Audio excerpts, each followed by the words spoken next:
Olá, hoje continuaremos falando sobre as relações Brasil-Ucrânia, sobre democracia e diplomacia entre os dois países. Para nos ajudar a explorar essas questões, hoje contamos com o presidente de Caio, que vai comentar sobre os dilemas da diplomacia brasileira, os desafios internos e as perspectivas de cooperação futura com a Ucrânia. Caio Favaretto é advogado, consultor em política internacional em São Paulo. Nos últimos anos, tem se dedicado às questões relacionadas ao conflito e cooperação no sul global, bem como à inteligência e estratégia. Bom dia, Caio, e obrigada por receber o convite.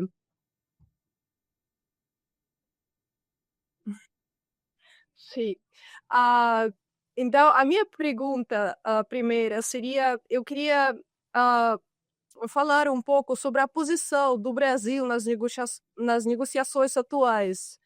Hoje, já em 4 horas, Trump se reúne com Zelensky e alguns líderes europeus em Washington, e supostamente pressionando Zelensky a ceder às regiões ucranianas, Donetsk e Lugansk, em troca de um congelamento russo no restante da linha da frente. Luhansk está quase totalmente sob o controle russo, enquanto a Ucrânia ainda mantém cerca de 30% de Donetsk. Qual você vê a posição do Brasil nessa questão? E dando o tom neutro do Brasil em votações passadas no Conselho de Segurança das Nações Unidas sobre a Ucrânia, como, por exemplo, a Resolução 2774, que não mencionava explicitamente a agressão da Rússia nem a integridade territorial da Ucrânia. Sim. Não, perfeito, obrigado pela pergunta, Kátia. Eu entendo que para que a gente possa compreender bem a posição brasileira, é preciso dar alguns passos atrás, né? A diplomacia brasileira, ela é tradicionalmente ela tem uma longa tradição de neutralidade diante de conflitos internacionais, né? Eu diria que até hoje, esses são os valores básicos que norteiam a diplomacia brasileira, né? Uma diplomacia de uma profunda neutralidade e de valorização dos fóruns internacionais, dos fóruns multilaterais, das resoluções da ONU, enfim. Esse é um valor muito caro da nossa diplomacia, né? Eu entendo que até muito brevemente, até algumas semanas atrás, alguns meses, essa foi a posição do governo brasileiro, né, de manter um diálogo com as partes, buscando uma resolução muito breve do conflito e um cessar-fogo como, digamos, um objetivo maior, né? Eu entendo que isso talvez tenha se alterado e a gente pode elaborar essa ideia ao longo da nossa conversa aqui, mas eu entendo que até muito recentemente essa era a posição e segue sendo, enfim, de forma geral, a posição da diplomacia brasileira, né? Agora, eu entendo também, e eu acho que tanto a Ucrânia quanto o Brasil estão inseridos nesse novo cenário, que é um cenário de uma complexidade diplomática inédita, né, internacional, né? A gente tem um cenário de uma fragilidade muito grande das instituições internacionais. Eu acho que o Conselho de Segurança chama atenção justamente por não ter, digamos, ele é um lugar de pouca fala nesse momento, né? Não se comenta sobre a posição da Assembleia Geral, do Conselho de Segurança Nacional, e existe um momento de fragilização dessas instituições muito grande, né? O que tem forçado, de certa forma, os países a buscar estratégias por canais diversos, articulações diplomáticas que a gente não costumava ver com tanta frequência. Existe também, por trás disso, me parece que isso não tem relação, mas eu entendo que tenha, né? Com uma crise democrática muito grande, que é global, existe uma questão de emergência climática, existe uma relação inédita da China com os Estados Unidos que interfere diretamente nas questões ucranianas também, a gente sabe disso. O Brasil tentou por muito tempo traçar um peace plan em que ele fosse, de certa forma, mediador de uma posição juntamente com a China que não prosperou. A gente tem um cenário no Oriente Médio muito delicado, envolvendo o Irã, né? E também, que na verdade se desencadeou a partir de 8 de outubro com um ataque do Hamas a Israel, enfim, tudo isso avançou de uma forma, né? Eu acho que hoje o Oriente Médio está, de certa forma, totalmente reconfigurado e esse conflito está caminhando à margem do sistema ONU, né? Então, a gente está num momento realmente de uma complexidade muito grande, né? É, então, eu entendo que até, ao menos, aos últimos movimentos mais agressivos da gestão norte-americana com relação ao governo brasileiro, o Brasil se posicionou basicamente como um mediador que buscava um cessar-fogo o mais rápido possível, né? Eu entendo que essa é a posição brasileira. Para ser absolutamente franco, eu entendo que isso eu não vou dizer que tenha mudado a posição brasileira com relação ao conflito, mas eu entendo que a gente precisa avaliar isso até o momento em que o presidente Lula decide comparecer ao evento do Dia da Vitória em Moscou, ao lado de outras lideranças, né? Eu acho que isso não pode ser desconsiderado, né? Mas eu entendo muito francamente que não se trata ali de um apoio, qualquer que seja, à Rússia no conflito, mas a um alinhamento que pode ser questionado ou não, digamos, a um alinhamento ah, do movimento BRICS, né, como uma contraposição ou digamos, uma nova articulação a essa tendência global de divisão entre potências que a gente também pode falar mais para frente. Então, para resumir muito, eu entendo que o Brasil segue sendo e promovendo uma diplomacia que busca a paz e busca a mediação, mas que num cenário de complexidade crescente a gente tem tido dificuldades em promover esses fóruns, né? Sim, sim. Obrigada. Agora eu queria falar um pouco sobre o último, né, conflito entre Estados Unidos e o Brasil. Ah, e no último relatório dos Estados Unidos sobre abusos dos direitos humanos, eu acho que apareceu na última semana, o Brasil foi acusado de minar a liberdade de expressão e de reprimir de forma desproporcional os apoiadores do ex-presidente Jair Bolsonaro. E isso se conecta a respostas de Trump, juntamente com 50%, né, de tarifas impostas pelo governo dos Estados Unidos sobre importações brasileiras, como forma de mostrar o apoio ao Bolsonaro, cujo julgamento acontecerá, eu acho, no início de próximo mês, né, em setembro. E tudo isso vai aquecer a economia brasileira, né? Ah, então, essas tensões políticas entre Estados Unidos e Brasil podem, de alguma forma, você acha, afetar a política externa brasileira e aproximar o Brasil com a Ucrânia? Eu espero que sim, Kátia. Eu entendo o seguinte, eu acho que a primeira coisa que precisa ficar clara é que não se trata, de qualquer forma, de um apreço ou de uma promoção dos direitos humanos da parte da administração atual dos Estados Unidos, né? Acho que isso está bastante claro que, do ponto de vista doméstico, toda a atual política de perseguição de imigrantes ou a perseguição de minorias ou todo o desmonte do sistema universitário americano ou a perseguição à liberdade de expressão e mesmo à liberdade de pesquisa científica no país, do ponto de vista doméstico, mostra que não existe qualquer que seja uma promoção da agenda de direitos humanos pela administração Trump. Isso do ponto de vista doméstico. Do ponto de vista internacional, acho que isso fica ainda mais claro, né? Existe uma aproximação e uma empatia muito grande da administração com autocracias no Golfo, com autocracias na Ásia, com parceiros profundamente autoritários na América Latina, né, que têm se tornado parceiros de fato da administração, acolhido imigrantes de forma legal em prisões que têm cara de campo de concentração, enfim, não existe qualquer que seja, enfim, eu só consigo entender isso na chave da ironia e da hipocrisia, sinceramente, né? Da forma que eu enxergo é que existe um movimento muito claro de desestabilização de uma potência regional, que é o Brasil, na América Latina, né? É um movimento de trombada, de desestabilização da democracia brasileira, das enfim, do legislativo, do judiciário, do executivo, das formas como os poderes se organizam no Brasil, principalmente pelo papel que o Brasil tem exercido nesse novo mundo que tenta ser mais democrático, mais participativo, mais multilateral. O Brasil tem liderado ou promovido, de certa forma, a agenda de reformas das instituições internacionais, do Conselho de Segurança, da Assembleia Geral da ONU, tem questionado muito o modo como os bancos multilaterais são financiados, como que se define a agenda, como trazer a participação do Sul Global para essas instituições, o FMI, o Banco Mundial, por aí vai, né? O papel dos bancos de desenvolvimento internacional, a forma como o sistema de pagamentos internacional é feito, né? E que tem uma influência, a gente sabe, determinante dos Estados Unidos.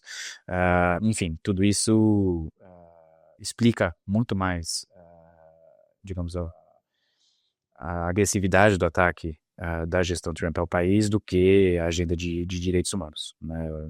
Um país que se aproximou da Hungria e de outros governos autoritários pelo mundo. Não pode dizer que é a questão de direitos humanos do Brasil que faz com que a gente seja vítima de tarifas e de uma campanha de fato de ataque a instituições, né? Então os juízes da Suprema Corte brasileira estão sendo alvos do Magnitsky Act, né? Eu acompanhei a formulação do Magnitsky Act, eu sou um admirador do trabalho do Bill Brother, que vocalizou o caso brasileiro como uma aplicação equivocada, errônea, excepcional, que não deveria ser promovida dessa forma. Então existe um desvirtuamento desses instrumentos, né, para uso da geopolítica americana, né? Me parece um movimento de reafirmação, digamos, da América Latina como um quintal americano, né? Nesse movimento que eu entendo que é essa grande divisão que está se operando hoje, especialmente depois da reunião do Alasca, eu entendo que isso ficou muito mais claro, né, de divisão do país em esferas de influência entre China, Rússia e Estados Unidos. Então, de certa forma, um movimento para desestabilizar o Brasil e reafirmar a presença americana aqui. Tá, eu queria agora pular um pouco sobre aquelas restrições recentes que o governo brasileiro fez, né, aquela pressão nas plataformas do mídia social. O Brasil é um dos maiores mercados para empresas, né, de mídia social, com cerca de 44 milhões de usuários no YouTube, por exemplo, aproximadamente 112 milhões no Facebook e cerca de 140 milhões no Instagram. E com a recente decisão do Supremo Tribunal Federal responsabilizando plataformas como Meta e X pelo conteúdo de usuários, mesmo sem ordem judicial, muitos argumentaram, né, que isso pode remodelar os limites entre proteger a sociedade e preservar a livre expressão. E dado esse contexto, como você vê o equilíbrio entre garantir essa responsabilidade nas plataformas digitais e preservar o direito fundamental à liberdade de expressão no Brasil? Sim, eu acho que essa é uma boa questão, e o Brasil, como você bem comentou, ele é um caso importante de regulação pelo total. O brasileiro é um viciado em redes sociais, né? O brasileiro, assim, as pessoas usam muito o WhatsApp, usam muito o Facebook, hoje menos, mas o Instagram, enfim, a vida social do brasileiro passa pelos dessas redes, se consome muito conteúdo, se compra, enfim. Então, existe um interesse muito grande das big techs, das grandes empresas, em entender qual vai ser o case brasileiro, porque isso, de certa forma, vai criar o paradigma, vai criar o caso, vai criar as bases para regulação em outros países, para não falar de valores mesmo, né? Acho que são plataformas que movimentam muitos valores no Brasil.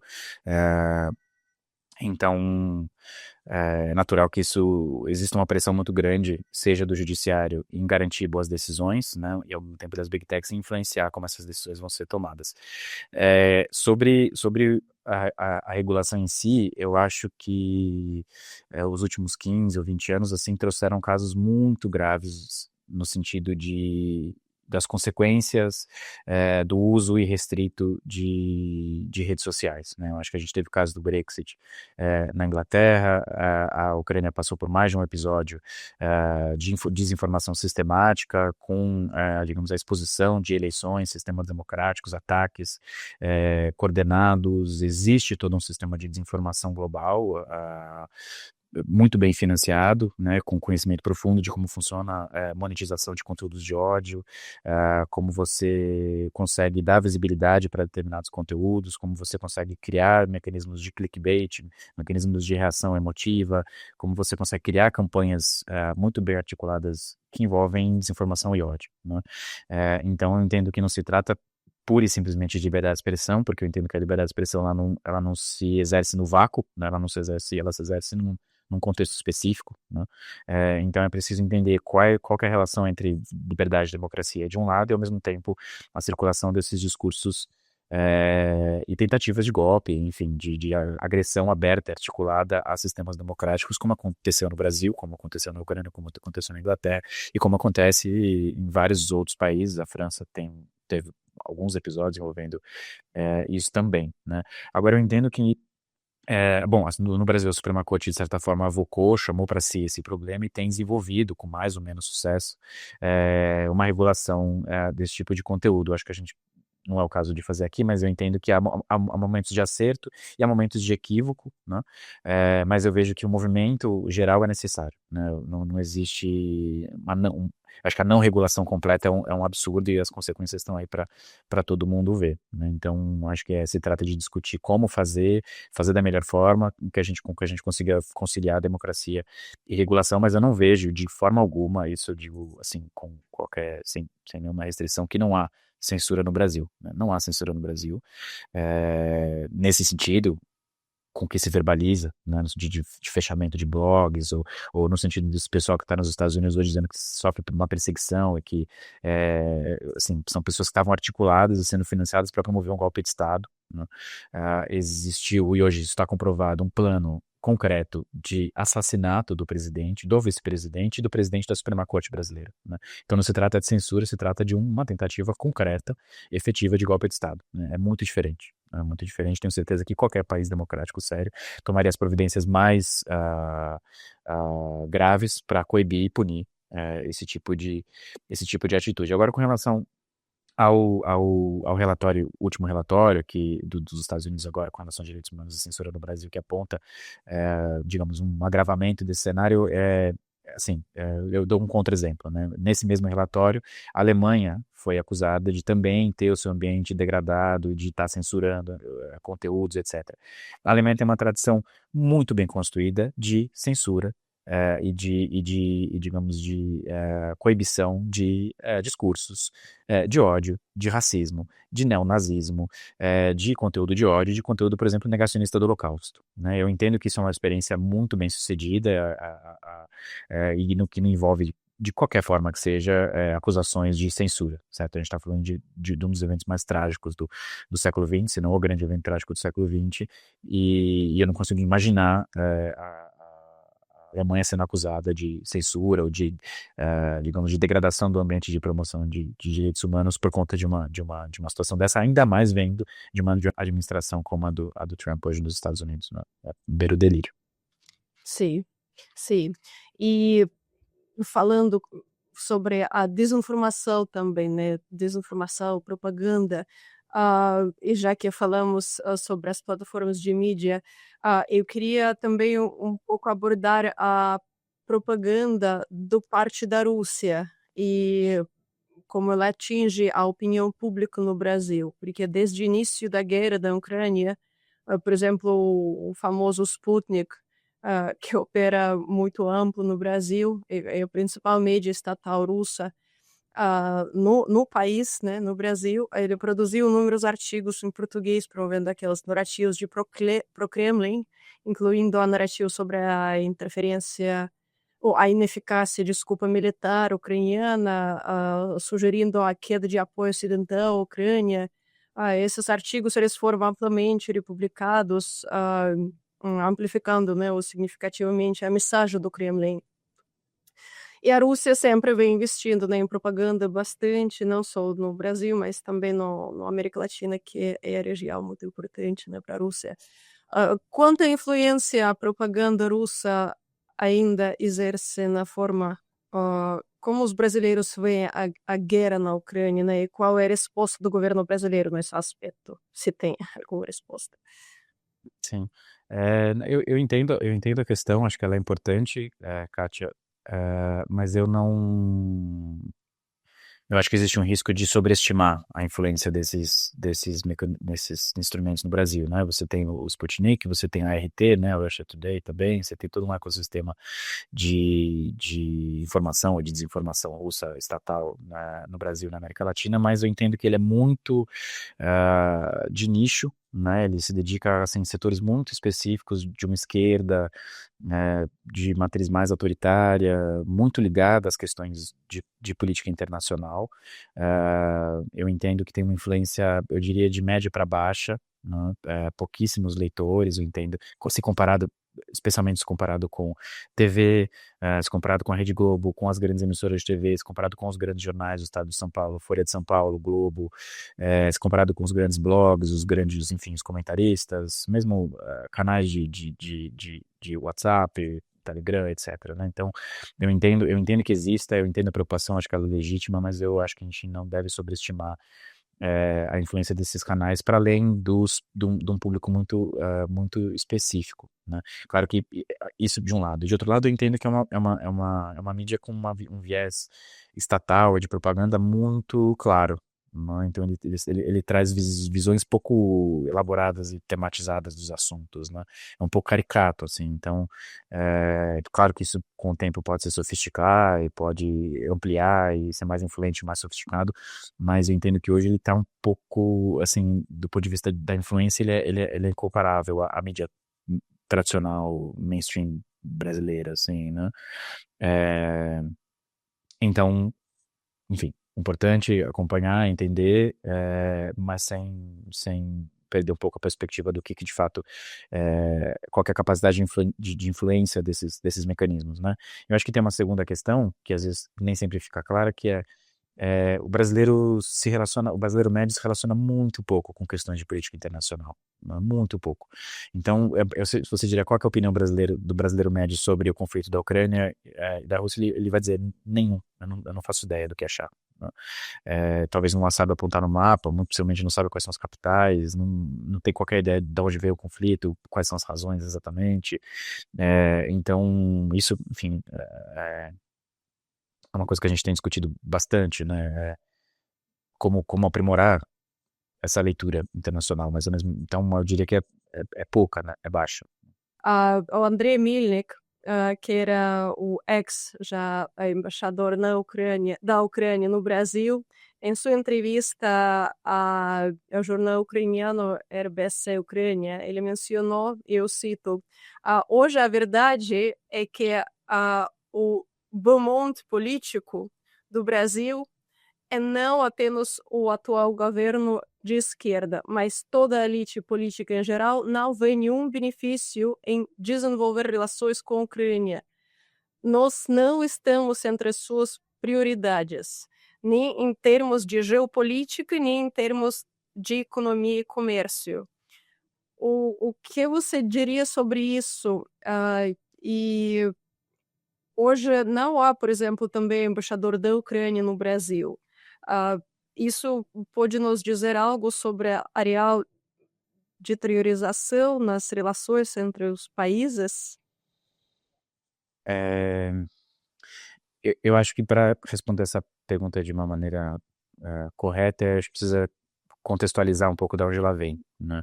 E ela vem de uma frustração muito grande, de novo, compreensível, com relação à posição brasileira no conflito, a reatividade, a receptividade brasileira no conflito. E eu tomo a liberdade aqui de comparar com as relações do Brasil com a Rússia, para que isso fique muito claro, né? O Brasil tem uma relação com a Rússia de mais de 100 anos.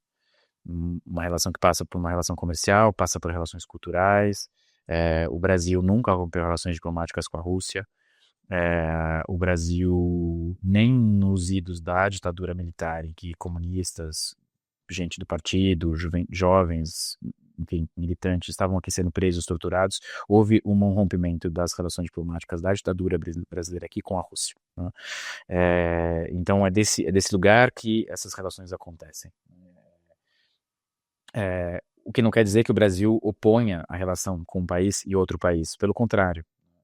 Mas a questão é, existe uma construção que se operou por mais de 100 anos, né? Com partidos, com pessoas que se conhecem, com diplomatas que frequentaram o país, que construíram uma relação.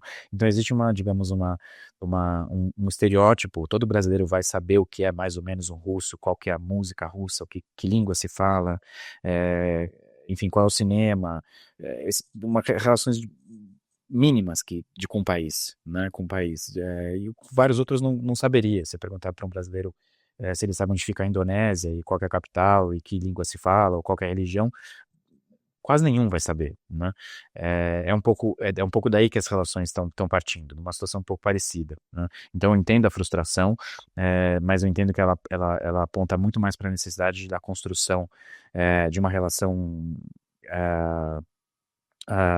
muito inicial que existe com o país, embora exista, né? Mas que está nesse momento se comparando com uma relação que está construída de uma forma muito mais sólida, né? Então eu entendo que é um trabalho muito urgente, muito necessário a ser feito, que tem caminhos muito promissores. A gente pode discutir isso em outro momento ou ainda aqui, mas eu entendo que essa posição do embaixador se coloca um pouco desse lugar, né? Sim, ele tem razão, no sentido de não ser uma prioridade, o que não quer dizer que possa se tornar uma prioridade, não quer dizer que deva se tornar uma prioridade. Inclusive acho que a gente está num momento muito oportuno com essa desestabilização generalizada do sistema global, em que o Brasil deve sim se aproximar de países que são importantes para a gente, com os quais a gente não manteve relações e não construiu relações sólidas diplomáticas. E com isso me refiro à Índia, me refiro à Indonésia, me refiro à Ucrânia, me refiro à Polônia, me refiro, enfim, a diversos outros países, a Malásia, ao Vietnã, a diversos outros países que não construíram, não se aproximaram do Brasil, e a gente não pode se fiar na velha geografia da Europa, na velha geografia da Rússia, na velha geografia dos Estados Unidos. Referindo à COP30, que vai ter que terá lugar em Belém, e o crescente interesse, né, da Ucrânia na diplomacia climática global. Como você vê a evolução das relações Brasil-Ucrânia na esfera ambiental e se essa cúpula de COP poderia servir como uma plataforma de cooperação em temas como desenvolvimento sustentável, resiliência climática, a colaboração científica na cooperação entre os dois países, Brasil e Ucrânia? Eu acho que é uma oportunidade. Entendo que também é um momento em que o Brasil vai estar em muita evidência, em que muitas coisas vão estar acontecendo, né? Então eu acho que sim, é um momento para se pensar e se promover esse tipo de agenda, mas eu acho que as relações Brasil-Ucrânia não podem estar reféns de eventos, né? Elas têm que acontecer para além de eventos também. Ela tem que acontecer todas as semanas, todos os meses, todos os dias. Claro que promovidas digamos, aceleradas por essas oportunidades, né? A Ucrânia, eu entendo que é uma potência ambiental, é um país fundamental para a segurança alimentar da Europa, é um país fundamental para a segurança alimentar da África, do Oriente Médio, isso há centenas de anos, eu diria. Enfim, é de uma centralidade enorme. Pouca gente sabe disso no Brasil, né? O Brasil também se posiciona dessa forma. O Brasil é um país responsável pela segurança alimentar de boa parte do planeta, assim como a Ucrânia. E eu acho que existe um potencial muito grande para se discutir produção de grãos, para discutir governança de rastreabilidade, para se discutir agricultura sustentável, para se discutir tecnologia, para discutir produtividade, para se discutir preservação ambiental, crédito de carbono, enfim, toda agricultura de precisão, agrotecnologia, enfim, eu acho que a gente tem um espaço muito grande para trocar, conhecer melhor tudo que foi feito na Ucrânia e que os ucranianos também pudessem nos visitar e compartilhar esse conhecimento com a gente. A Ucrânia, a gente sabe, é uma potência científica, né?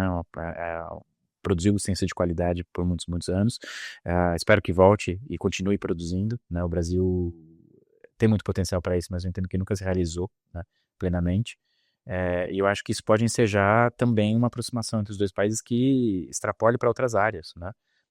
Literatura, artes plásticas, música. O Brasil tem uma comunidade judaica-ucraniana muito vocal, muito influente, né?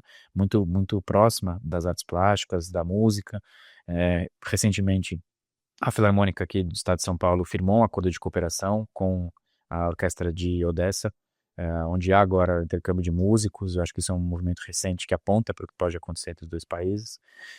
Isso pode passar também por cooperação científica, digamos, numa agenda mais dura de aviação civil, aviação militar, biocombustíveis, mineral energético, minerais estratégicos, enfim. Acho que essa agenda do futuro, essa agenda mais estratégica, também pode passar e deve passar por uma aproximação entre Brasil e Ucrânia, sim. Pergunto, ou a pessoa que entrevisto recomendar algum livro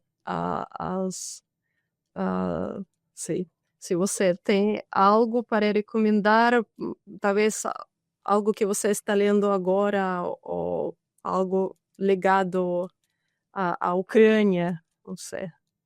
Claro, eu recomendaria um livro que em português se chama O Que É Meu. Ele está traduzido para o inglês como What Is Mine, e ele é de um escritor jovem, talentoso, e um querido amigo chamado José Henrique Bortolucci. Ele conta a história da relação com o pai dele, que foi um caminhoneiro, foi um caminhoneiro que trabalhou na Amazônia, na abertura da Amazônia por muitos anos. Então conta um pouco a história da expansão do Brasil pela Amazônia, as estradas. Então digamos, é um livro querido que possivelmente vai virar um grande filme, e é um bom jeito de conhecer o Brasil dos últimos anos. E ele tem uma narrativa e é inspirado muito pela Svetlana Alexievich, que é uma ucraniana muito lida no Brasil também. Então acho que é um bom exemplo de como a literatura transcende fronteiras e pode aproximar autores brasileiros e ucranianos, né? Talvez seja bom livro para ser traduzido ao ucraniano também. Exatamente. Bom, obrigado pela dica. Eu vou postar o link abaixo do podcast. Obrigado, Caio.